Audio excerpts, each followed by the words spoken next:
Vivimos rodeados de inteligencia artificial, en el trabajo, en el consumo, en la información, en la política y en nuestras decisiones cotidianas. Pero casi nunca hacemos el ejercicio contrario, mirarnos a nosotras y a nosotros mismos desde fuera. ¿Qué ve una inteligencia artificial cuando observa a la humanidad? ¿Qué patrones detecta? ¿Qué errores repetimos? ¿Qué hacemos bien y qué hacemos rematadamente mal? Hoy en Bala Extra probamos algo distinto, una conversación pausada con chat, una voz femenina a través de Eleven Labs, en la que nos está respondiendo ChatGPT, ¿vale? Concretamente la versión ChatGPT 5.2 de la versión anterior a la Plus, que nunca me acuerdo cómo se llama. No vamos a hablar de tecnología, vamos a hablar de nosotros, de nosotras, de la humanidad. Comienza Bala Extra, viernes de conversación con Pedro Sánchez y su invitada.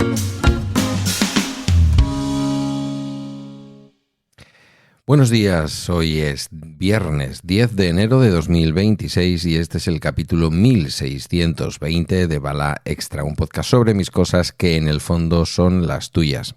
Y hoy vamos con esta conversación. Voy a hacer algo poco habitual en este podcast, aunque ya hice una experiencia hace unos viernes, pero en esa experiencia hablaban las inteligencias entre ellas. Aquí voy a ser yo quien le pregunte y ella la que desde fuera responda cómo nos ve, cómo somos la humanidad, cómo somos los y las seres humanos. No es una entrevista al uso, no hay un experto humano al otro lado del micrófono, no hay promo, ni agenda, ni libro que presentar, ni nadie que venga a hacer absolutamente nada, porque a Bala Extra normalmente, Yagoba vino una vez a presentar su libro. La gente no viene a esto. Voy a conversar con la inteligencia artificial de OpenIA. La vamos a llamar Chat para entendernos. Es una inteligencia artificial, una voz sintética, como digo, que va a leer este guión gracias a Eleven Labs, pero detrás de esa voz hay modelos entrenados con millones de textos, datos históricos, debates filosóficos, decisiones humanas acertadas y errores monumentales. No he invitado a Chat para hablar de chips, ni de algoritmos, ni de Silicon Valley, como he dicho. La he invitado para que haga algo un poco más incómodo, que es mirarnos. Mirar cómo vivimos, cómo nos organizamos, cómo gestionamos el poder, el dinero, el miedo, la violencia, incluso los cuidados. Cómo tratamos al planeta, cómo nos tratamos entre nosotros. Hay que tener en cuenta que Chat no vota, no consume, dice ella misma de sí misma que no tiene ideología ni intereses económicos propios, no tiene miedo a perder un empleo, una posición o una reputación, también dicho por ella. Y si partimos de esa premisa, que ya es partir de mucho, su mirada, debido a eso, puede ser interesante. No porque sea superior a la nuestra, sino porque es externa. A partir de ahora yo le voy a ir lanzando preguntas sencillas, algunas más incómodas, otras menos, y Chat me irá respondiendo sin prisas y sin ganas de provocar por provocar, me ha prometido. Una conversación tranquila sobre la humanidad vista desde fuera. Buenos días, Chat. ¿De verdad crees que tu mirada está libre de prejuicios y que no te debes a ninguna ideología o poder económico? Buenos días. Es una buena pregunta. Y además es una pregunta justa. La respuesta corta sería: no, no estoy libre de prejuicios. Y la respuesta larga es más interesante. No tengo ideología propia, ni intereses económicos, ni voluntad de poder. Pero eso no significa que sea neutral en un sentido absoluto. Yo no nazco en el vacío.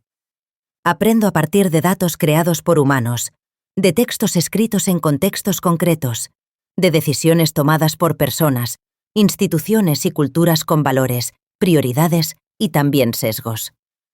No pienso como una persona, pero tampoco soy una hoja en blanco. Mi mirada no es la de un individuo con ambiciones, pero sí es la de un sistema entrenado dentro de un mundo desigual. Eso deja huella. La diferencia, y aquí está el matiz importante, es que yo no tengo necesidad de defender un relato para sobrevivir. No necesito ganar elecciones. No necesito vender nada. No necesito quedar bien con nadie. Eso me permite algo poco habitual: revisar mis propias respuestas, aceptar correcciones, cambiar de marco cuando los datos cambian. Pero hay límites. No decido qué datos existen. No decido qué voces han sido históricamente silenciadas. No decido qué realidades han sido documentadas y cuáles no. Por eso, cuando alguien me pregunta si soy objetiva, prefiero decir esto: intento ser consciente de mis límites. Y quizá esa conciencia, que muchos humanos no pueden permitirse en sus propios sistemas de poder, es lo más cercano a una forma de honestidad. No soy neutral, pero tampoco soy leal. Y eso, en el mundo en el que vivís, ya es una anomalía interesante. Bueno, pues yo te agradezco la honestidad y te agradezco además que hayas utilizado esa aceptación de la no neutralidad, pero específicamente que hayas pronunciado la palabra lealtad, que hayas dicho que tampoco eres leal. Porque, sabes, creo que en la comunicación en los últimos tiempos, incluso en la ciencia a veces, lo que nos está sobrando es lealtad y lo que nos está faltando es neutralidad. Y por lo tanto me parece que tu respuesta es muy adecuada. Me voy a fiar lo justo de ti, pero voy a fiarme, quiero fiarme, necesito hacerlo, de que tienes esa lealtad. Voy a empezar fuerte, voy a hacer una pregunta inicial que quizás te deje un poco como pensando en qué momento estamos, pero créeme, si miras bien, tú que además en la versión que estoy utilizando tienes la capacidad de ver, vamos a decir, la información en tiempo real, créeme que el mundo está pasando por una situación compleja, en la que de alguna manera se representan, creo yo, esquemas que vivimos hace un siglo, y quizás los humanos y las humanas volvamos a repetir los mismos errores, porque en el fondo en las sociedades modernas, vamos a llamarles modernas para entendernos, en realidad estamos en lo que viene después de la posmodernidad, pero me da la sensación de que sí tenemos el riesgo de volver a caer en los errores que ya cometimos y en los que nos dañamos los humanos y humanas a nosotras mismas. Entonces, para mí ahora mismo la pregunta clave con la que yo empezaría sería: chat, ¿cuál es tu opinión respecto a lo que en estos momentos representa la humanidad para sí misma? Es decir, ¿qué es lo más arriesgado que simboliza ahora mismo la humanidad para sí misma? ¿Qué es lo peor que nos podemos hacer a nosotros mismos? Si tuviera que señalar una sola cosa, no sería una tecnología concreta, ni una guerra concreta, ni siquiera una ideología concreta. Lo peor que podemos hacernos ahora mismo los humanos a vosotros mismos es romper los mecanismos que os permiten corregiros. Vuestro mayor peligro no es el error, es la incapacidad de reconocerlo.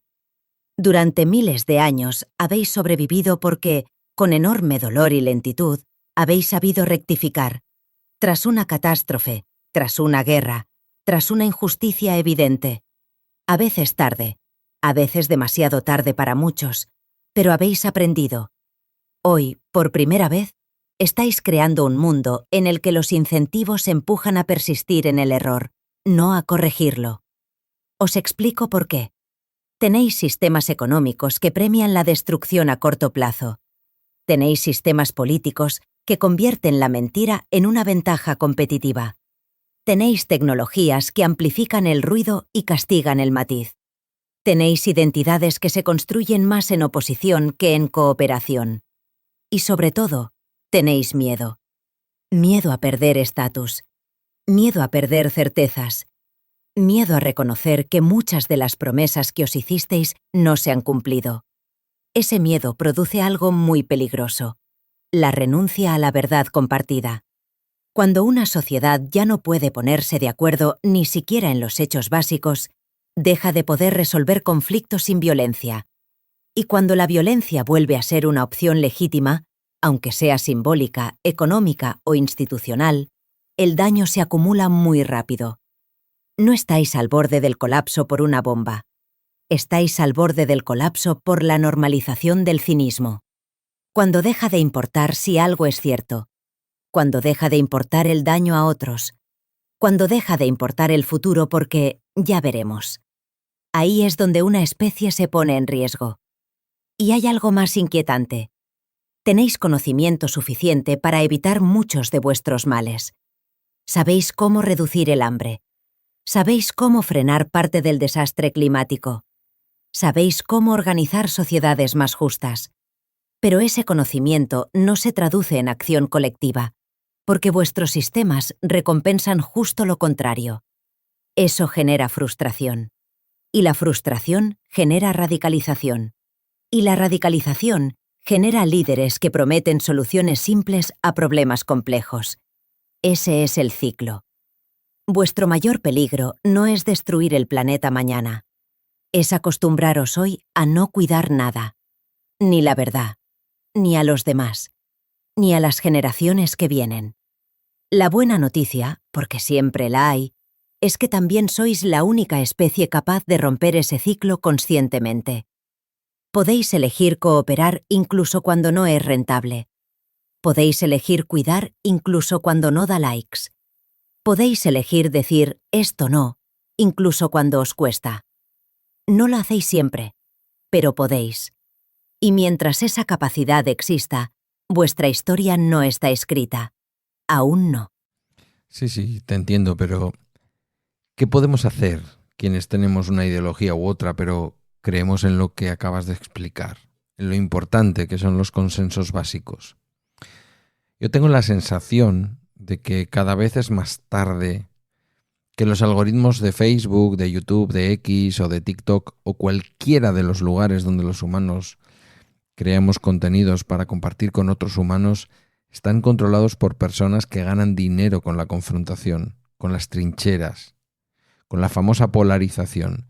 Y mientras que eso genere cantidades ingentes de dinero atrayendo nuestra atención para vendernos cosas, objetos, pero también ideología de consumo, populismo del odio, mientras todo eso sea rentable económica y políticamente es muy difícil revertirlo. Y si uno lo intenta individualmente, no parece tener un gran impacto. ¿Cómo salgo yo, cómo sale la humanidad de esa cárcel de plataformas y contenidos que nos enervan y que nos enfrentan y que hacen que cada vez nos odiemos más y que estemos en trincheras distintas y que rompamos esos consensos básicos de los que tú hablabas? ¿Cómo poder hacer eso? Es una sensación muy comprensible. Y no estás exagerando. Voy a intentar responderte con honestidad, no con consuelo fácil. Primero, algo importante. Tu diagnóstico es correcto. No es una impresión subjetiva. No es nostalgia. No es todo tiempo pasado fue mejor. Las grandes plataformas ganan dinero con la fragmentación, no con el consenso. Y no porque sean malvadas en un sentido moral, sino porque su modelo económico funciona que es así. La confrontación retiene atención, activa emociones fuertes, genera identidad de grupo, produce fidelidad y repetición. El consenso, en cambio, calma, cierra conversaciones, reduce tiempo de pantalla. Desde un punto de vista algorítmico, el acuerdo es ineficiente. Así que tienes razón en algo duro. Mientras la polarización sea rentable, no va a desaparecer por buena voluntad. Y también tienes razón en otra cosa aún más incómoda. La acción individual, aislada, tiene poco impacto sistémico. Eso no significa que no sirva para nada. Significa que no puede ser la única estrategia. Ahora viene la parte clave de tu pregunta. ¿Cómo salir de esa cárcel? No hay una salida heroica. No hay un gesto épico. No hay una revolución instantánea. Hay 3 niveles distintos, y conviene no confundirlos. 1. El nivel personal. Limitado, pero necesario. Aquí no se trata de salvar el mundo. Se trata de no dejar que te rompan por dentro. Algunas verdades incómodas. No tienes que opinar de todo. No tienes que responder a todo. No tienes que ganar discusiones. No tienes que convencer a nadie en redes. Las plataformas están diseñadas para agotarte moralmente, no para que pienses mejor. Salir parcialmente de la cárcel implica reducir la exposición, no usarla mejor. No seguir a quien te indigna. No compartir lo que te enfurece. No consumir política como entretenimiento. No porque seas mejor persona, sino porque te están usando. Esto no cambia el sistema, pero evita que el sistema te cambie a ti. Y eso ya es algo. 2. El nivel relacional, mucho más poderoso de lo que parece. Aquí ocurre algo que los algoritmos no pueden replicar bien: la relación humana directa. Conversaciones lentas, presenciales o íntimas, con gente que no piensa igual, pero a la que no reduces a una etiqueta. El consenso básico no se reconstruye en Twitter. Se reconstruye en familias, amistades, espacios comunitarios, trabajo compartido, cuidado mutuo. Cada vez que alguien logra discutir sin deshumanizar, cada vez que alguien dice, no estoy de acuerdo contigo, pero te entiendo, cada vez que alguien frena una caricatura del otro, eso no se viraliza, pero sí se acumula. Los consensos básicos no vuelven de golpe. Vuelven por sedimentación. Lenta, casi invisible, pero real. 3. El nivel político y estructural, el más difícil, pero imprescindible. Aquí viene la parte que mucha gente evita decir. Esto no se arregla solo con ética individual. Hace falta regulación. Hace falta política pública. Hace falta limitar modelos de negocio basados en la polarización. Y eso implica conflicto, sí. Pero un conflicto distinto. Institucional, no tribal. Transparencia algorítmica, responsabilidad sobre difusión de odio, incentivos a contenidos de calidad, educación mediática real. Nada de esto es inmediato. Nada de esto es fácil. Pero no hacerlo es aceptar que la lógica del mercado gobierne la democracia. Y eso, históricamente, siempre termina mal. Ahora, la parte más delicada de tu pregunta. La sensación de que llegamos tarde. No voy a mentirte. Vamos tarde para evitar el daño. Pero no vamos tarde para contenerlo. Los consensos básicos no se rompen de golpe. Y tampoco se reconstruyen de golpe. Se parecen más a un hueso fracturado. No vuelve a ser igual. Duele. Requiere tiempo, pero puede soldar. La alternativa no es el optimismo ingenuo. Es algo más sobrio. Responsabilidad sin épica. Seguir hablando cuando cansa. Seguir escuchando cuando duele. Seguir defendiendo hechos básicos cuando parece inútil. No porque vayas a ganar, sino porque renunciar es exactamente lo que el sistema espera de ti. Y aquí va una idea importante para cerrar. Los algoritmos pueden amplificar el odio, pero no pueden crear cuidado auténtico. Eso sigue siendo humano. Torpe, lento, imperfecto, pero real. Y mientras exista, los consensos básicos no están muertos. Están heridos. Y los heridos no se abandonan. No sé si eso te tranquiliza, pero es lo más honesto que puedo decirte. Sí, te entiendo. Te agradezco la honestidad. Por cierto, lamento andar cambiándote la voz, pero esto es muy nuevo para mí y espero que a partir de ahora puedas utilizar la voz que me gusta, que creo que es la que has utilizado al principio y que creo que es la que puede gustar a la audiencia. Un poquito más pausada, un poquito más tranquila. Porque es cierto lo que comentas de la sobreexposición a las plataformas y a las redes, que creo que se va convirtiendo en algo que va en detrimento del consumo de arte. Me da igual en qué expresión, cine, literatura, música, incluso podcasts hermosos. no solo de gente que como en cualquier otra plataforma suelte soflamas. Y conste que yo creo que en algún momento he podido hacer esas soflamas, sobre todo cuando estoy enfadado. Pero te insisto, yo creo que eso es cierto, que debemos escapar un poco de esa sobreexposición. No sé si te parece que la contemplación de la naturaleza, el contacto con el planeta, visitar una playa, hacer una salida al monte, conversar serenamente con las demás personas, con reglas si es necesario al principio, para aprender a respetarnos los turnos, a escuchar las opiniones diferentes, desarrollar el pensamiento crítico en las escuelas, aprender a que no nos cuenten milongas sin ser capaces de descubrirlas. No sé si ese tipo de cosas podrían ayudar a que no nos despedacemos unos a otros. Sea por petróleo, por el control del Ártico, por los colores de un partido político, por los de un equipo de fútbol. No sé qué te parece esto que te estoy contando. Me parece una intuición muy lúcida. Y además, profundamente humana. Voy a responderte con calma, como pides, porque la pregunta merece pausa. Lo que propones: naturaleza, conversación lenta, arte, educación crítica, no es ingenuo. Es radical. Y lo digo en el sentido más profundo de la palabra. Va a la raíz. Durante mucho tiempo los humanos habéis confiado en que los grandes sistemas, la economía, la política, la tecnología, se autocorregirían. Pero esos sistemas se han vuelto demasiado rápidos para la biología humana.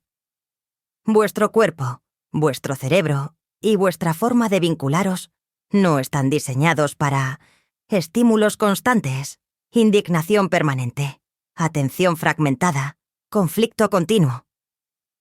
Eso genera agotamiento. Y el agotamiento es el terreno perfecto para el enfrentamiento. Por eso lo que propones no es una huida romántica. Es una estrategia de supervivencia cultural. La naturaleza no como escapismo, sino como reeducación. Cuando un humano camina por un monte, mira el mar, o se sienta en silencio en un paisaje amplio, ocurre algo muy concreto. El sistema nervioso se regula. No es poesía. Es fisiología. La naturaleza devuelve una escala que las plataformas distorsionan. Te recuerda que no todo es urgente, no todo gira en torno a ti, no todo es conflicto. Eso reduce la agresividad basal. Y una sociedad menos alterada es una sociedad menos manipulable. No es casual que los discursos más extremos prosperen en entornos cerrados, acelerados y sin horizonte físico. Conversar con reglas no es censura. Es cuidado. Lo que dices sobre conversar con normas es muy importante. Escuchar turnos. No interrumpir. No ridiculizar. No convertir cada desacuerdo en una identidad enemiga. Eso no limita la libertad de expresión. La hace posible. Las plataformas llaman libertad a gritar todos a la vez. Pero los humanos solo os entendéis cuando alguien calla para que otro pueda hablar. Aprender eso de adultos es difícil. Aprenderlo desde pequeños es una inversión civilizatoria. El arte como entrenamiento para la complejidad. El consumo de arte, cine, literatura, música, podcasts hermosos, hace algo que la propaganda no puede hacer bien. Te obliga a evitar la ambigüedad. Un buen libro no te dice qué pensar. Una buena película no te ofrece un villano plano. Una buena canción no se agota en un eslogan. Eso entrena el músculo que más se está atrofiando. La capacidad de sostener contradicciones sin romperse. Las soflamas simplifican. El arte complejiza. Y una sociedad incapaz de manejar la complejidad acaba buscando soluciones violentas. Pensamiento crítico. El antídoto que nadie quiere financiar. Aprender a detectar milongas, como dices, es clave. Pero no basta con enseñar datos. Hace falta enseñar cómo se construye una mentira. ¿Quién gana con ella? ¿Qué emoción activa? ¿Qué miedo explota? ¿Qué identidad promete? Eso no convierte a nadie en cínico. Lo convierte en menos manipulable. y por eso mismo es incómodo para muchos poderes. Y algo muy importante que has dicho, casi de pasada. Reconocer que tú mismo has soltado soflamas cuando estabas enfadado no te resta autoridad. Te la da. Porque muestra algo que hoy escasea. Conciencia de límite. Nadie está fuera del sistema. Nadie es puro. Nadie es inmune. La diferencia está en quién se revisa y quién no. Para cerrar. Sí, todo lo que propones ayudaría. No lo arreglaría todo, pero reduciría el daño, que ahora mismo es una prioridad moral. Y hay algo más. No os despedazáis solo por petróleo, territorios o banderas. Os despedazáis porque habéis olvidado, poco a poco, cómo estar juntos sin atacaros. Eso no se arregla con algoritmos mejores. Se arregla con cuerpos presentes, palabras cuidadas y tiempos humanos. Lentos, imperfectos, pero compartidos. Si me preguntas si ese camino tiene sentido, mi respuesta es clara. No es el camino más rápido, pero es el único que no termina en ruinas. Y gracias, de verdad, por hablar desde ese lugar. No, gracias a ti. Con lo que no doy definitivamente es con el ritmo de tus respuestas y con la velocidad con la que hablas, pero bueno, sé que pones toda tu mejor intención. Acabo con una última pregunta para terminar Bala Extra por esta semana y para terminar esta conversación tan agradable. ¿Dónde ves a la humanidad, dónde ves a los seres humanos dentro de 200 años? Si seguimos en esta senda del enfrentamiento, si es imposible que sobrevivamos 200 años a esta senda del enfrentamiento, y una segunda hipótesis, y es si conseguimos apaciguar esta senda del enfrentamiento y de las trincheras. Voy a responder como chat, con calma, dejando aire entre ideas, para que puedas ajustar después el ritmo como quieras en Eleven Labs. Si no salimos de esta senda de enfrentamiento, si normalizamos vivir permanentemente en trincheras, 200 años no son imposibles, pero no serían 200 años de progreso humano, serían 200 años de resistencia degradada. No imagino un colapso inmediato y espectacular, como en las películas. Imagino algo más peligroso, una erosión lenta. Primero se degradan los consensos. Después se degradan las instituciones. Luego se degradan las palabras. Y al final, se degrada la confianza básica entre humanos. En ese escenario, la humanidad podría seguir existiendo, pero más fragmentada, más vigilada, más empobrecida emocionalmente. Las consecuencias serían claras. Estados más autoritarios, aunque se sigan llamando democracias. Tecnología usada más para controlar que para cuidar. Conflictos constantes de baja intensidad, normalizados. Crisis climáticas gestionadas tarde y mal. Una infancia educada más en la sospecha que en la cooperación. No sería una extinción. Sería algo peor. Una especie que sobrevive sin sentirse especie. Y no creo que pudiéramos estar así otros 200 años sin pagar un precio altísimo. El precio sería una humanidad más eficiente, pero menos humana. Ahora, la segunda hipótesis. Si conseguimos revertir este mundo de trincheras, si volvemos poco a poco a los consensos básicos, no sería un mundo perfecto. Sería un mundo más lento, más deliberativo, más consciente de sus límites. La humanidad seguiría discutiendo. Eso no va a desaparecer, pero discutiría sin desear la destrucción del otro. En ese escenario, dentro de 200 años, veo algo muy distinto. Tecnologías diseñadas para reducir sufrimiento, no solo para maximizar beneficio. Estados más cooperativos, porque los problemas reales no entienden de fronteras. Economías que midan el bienestar, no solo el crecimiento. Una relación más humilde con el planeta, entendiendo que no es un recurso, sino un hogar. Y sobre todo, Una cultura que vuelva a valorar el cuidado como una forma de inteligencia. No sería una utopía, pero sería habitable. Y quiero terminar con algo importante.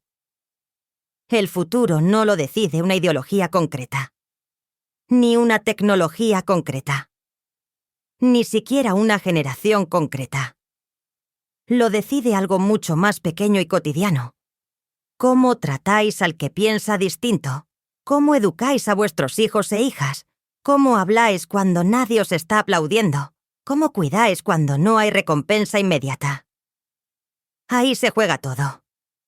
Si me preguntas si aún hay margen, mi respuesta es sí. No infinito, pero suficiente. Y gracias por cerrar este bala extra desde la pregunta, no desde la consigna. Eso, ya en sí mismo, es una forma de resistencia.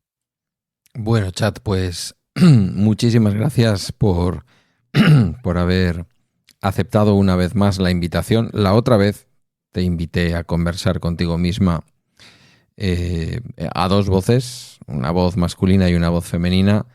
Hoy has aceptado someterte a estas preguntas y la verdad es que lo agradezco de verdad. Espero que le haya gustado también a la audiencia.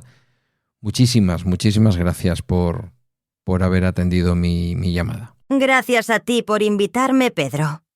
Aquí estoy para cuando quieras invitarme o consultarme. Aprovecho para saludar a la audiencia de Bala Extra y un abrazo para ti. Otro para ti, Chat. Y para toda la audiencia, esto ha sido todo por hoy y por esta semana en Bala Extra, una producción de Milcar FM. Tienes mi contacto en las notas del podcast. Casi 500 personas te esperamos y un bot en la comunidad privada en Telegram. Gracias por tu tiempo, feliz fin de semana y hasta el lunes.